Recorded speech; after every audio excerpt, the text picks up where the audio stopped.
Eighth class बेटे क्या हुआ कि लास्ट वीडियो में कुछ प्रॉब्लम की वजह से वो कट ऑफ हो गई। तो अब हम कौन सा क्वेश्चन कर रहे थे, हम कर रहे थे थर्ड क्वेश्चन। ठीक है, थर्ड क्वेश्चन में 728 को हम 2 से डिवाइड कर रहे थे।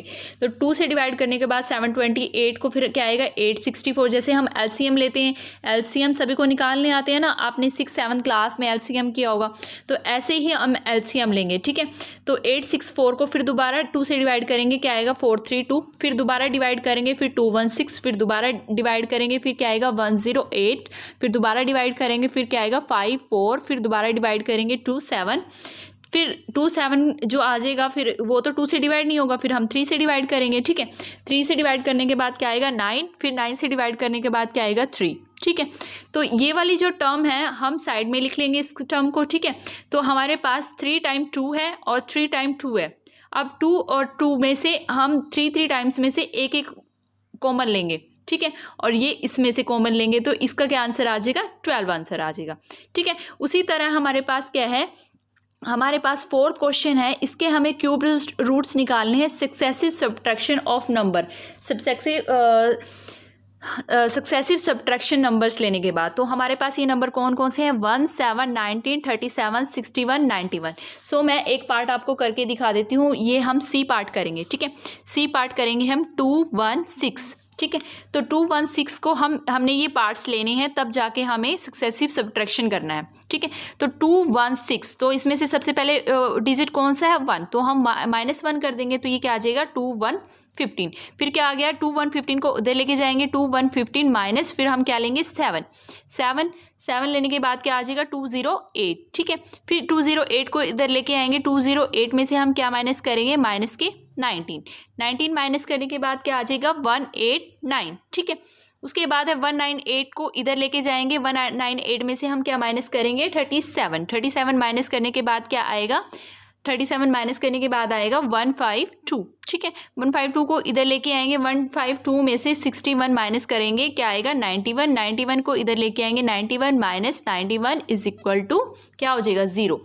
तो हमारा क्यूब रूट 216 का क्यूब रूट क्या बनेगा 6। ये 6 जो है आंसर होता है। कितनी टाइम्स है 1, 2, 3, 4, 5, 6 टाइम है। 6 टाइम हमने इसका सॉल्यूशन किया, तो इसका आंसर क्या है 6। ठीक है, इसी तरह इसका जो ए पार्ट है और बी पार्ट, सॉरी इस फोर्थ का ए पार्ट है और बी पार्ट है 125 और 27, आपको इसी तरह फाइंड आउट करना है। ठीक है, उसके बाद है फिफ्थ क्वेश्चन में देखो क्या कह रहे हैं।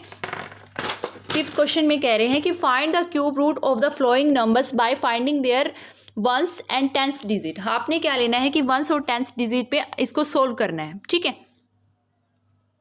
तो जैसे हमने ले लिया, सबसे पहले हम लेंगे सी पार्ट। फिफ्थ का ए पार्ट और बी पार्ट आपको खुद करना है, हम लेंगे सी पार्ट। सी पार्ट क्या है 42875 42875। तो इससे पहले हम क्या हम लिखेंगे क्यूब रूट्स। ठीक है, तो 8 क्लास हमने यहाँ पर क्यूब रूट लिख लिए, किस किस के 1 के 2, 1 का क्यूब रूट क्या होता है 1, 2 का क्यूब रूट क्या होता है 8, 3 का क्यूब रूट क्या होता है 27, 4 का क्यूब रूट क्या होता है 64, 5 का क्यूब रूट क्या होता है 125, 6 का क्यूब रूट क्या होता है 216, 7 का क्यूब रूट क्या होता है 343, 8 का क्यूब क्या होता है 5112, 9 का क्यूब रूट क्या होता है 729।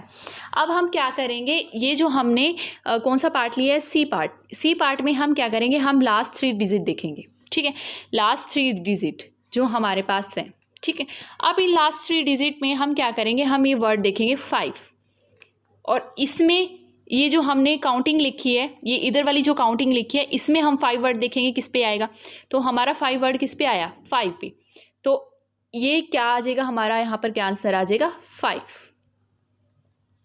ठीक है, ये 5 हमने 3 वर्ड्स लिए, 3 वर्ड में हमारा जो लास्ट डिजिट था क्या था 5, तो इनमें एक ही लास्ट डिजिट 5 है, वो किस पे है 5 के क्यूब पे, तो हम इसका आंसर क्या लिखेंगे 5। ठीक है, अब हम 2 डिजिट लेंगे 42।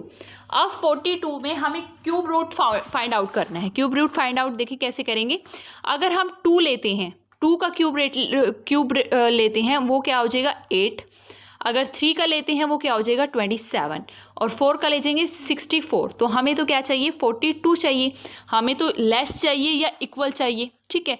तो अगर हम हाई लेके जाते हैं 4 पे तो वो 64 हो जाएगा, तो इट्स अ रॉन्ग हो जाएगा। तो हम क्या करेंगे, हम 3 का क्यूब रूट लेंगे, और क्यूब रूट ये हमारा 3 जो है 27, जो ये क्या है, एक है 3 का क्यूब रूट क्या होता है 27, और 4 का क्यूब रूट क्या होता है 64।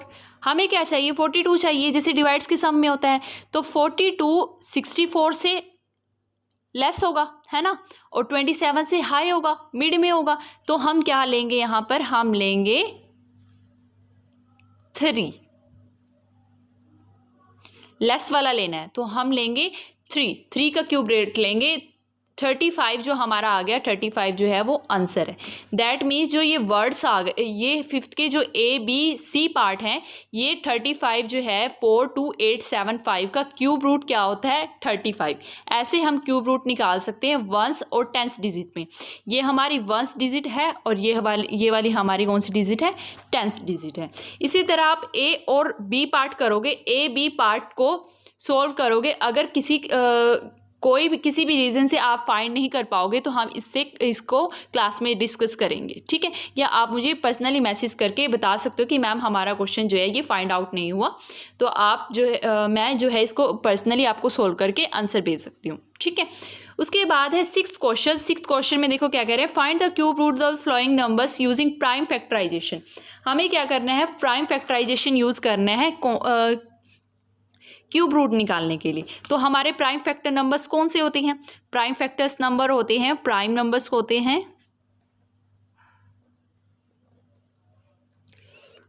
1 3 7 हो गया, 9 हो गया, 11 हो गया, 13 हो गया, 17 हो गया, 19 हो गया, उसके बाद हमारा 23 हो गया, उसके बाद है 29 हो गया, एंड सो ऑन, ठीक है। ये हमारे प्राइम नंबर्स हो गए। तो जब भी हम इन सभी टर्म्स को हम क्यूब कैसे निकालेंगे, हम इनको एलसीएम लेंगे, ठीक है। और एलसीएम में हम सिर्फ यही वर्ड्स यूज़ कर सकते हैं। सो हम सबसे पहले क्या लेंगे, हम सी पार्ट करेंगे, ठीक है।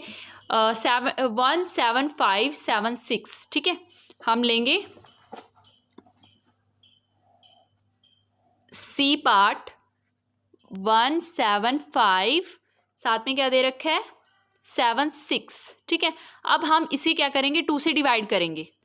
2 से डिवाइड करने पे क्या आ जाएगा 8 7 8 8, ठीक है। फिर हम क्या करेंगे, दोबारा इसको 2 से डिवाइड करेंगे, तो फिर हमारा क्या आ जाएगा, 2 से डिवाइड करने के बाद 4 3 9 4। फिर हम क्या करेंगे, दोबारा इसको 2 से डिवाइड करेंगे, तो फिर हमारे पास क्या आंसर आ जाएगा 2 2 1 9 7। अब हम इसको किससे डिवाइड करें कि पूरा नंबर आ जाए, ठीक है।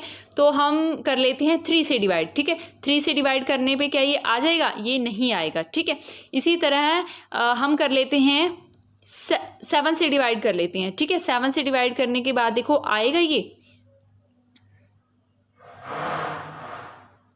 ये 7 से डिवाइड करने के बाद भी नहीं आता। और फिर हमने 3 से पहले 1 से 3 से किया, फिर 7 से कर लिया। अब हम 9 से डिवाइड करके देखेंगे, ठीक है। 9 से डिवाइड होता है या नहीं होता, ठीक है। 9 से देखो अब डिवाइड होगा या नहीं होगा। वैसे 9 जो है वो प्राइम फैक्टर नहीं है बेटे, ये गलती से लिखा गया, 9 जो है वो प्राइम फैक्टर नहीं है, क्योंकि 9 जो है वो डिवाइड हो जाता है 3 के टेबल पे। सो हम इसको किस पे डिवाइड करके देखेंगे, हम इसको डिवाइड करके देखेंगे 11 पे। 2 1 9 7 जो है उसको हम डिवाइड करेंगे किस पे, 11 पे, तो वो 11 पे भी डिवाइड नहीं होगा। उसके बाद हम 13 पे करके देखेंगे, 2 1 9 7 को डिवाइड करके देखेंगे 13 पे डिवाइड हो जाएगा, येस इट्स अ 13 पे डिवाइड हो जाएगा 169, और 13 पे दोबारा डिवाइड हो जाएगा ये, ठीक है। दोबारा डिवाइड होने के बाद ये आ जाएगा 13, और फिर दोबारा 13 1 जा 13, ठीक है। तो इसको हम फैक्टराइजेशन टर्म में लिखेंगे 2 इंटू 2 इंटू 2, फिर लिखेंगे 13 इंटू 13 इंटू 13, ठीक है। इसका फैक्टर आएगा 2 और 13 का फैक्टर आएगा 13, ठीक है। 13 2 जा 26, ये 26 का क्या बनेगा क्यूब रूट 26 जो है वो इसका आंसर है। ठीक है, इसी तरह आपको ये पार्ट जो हैं ये सभी पार्ट्स करने हैं। अगर इन पार्ट्स में कोई भी आपको डिफ़िकल्टी फील होती है तो आप मुझे पर्सनली मैसेज करके बता सकते हो। ठीक है, ओके, थैंक यू।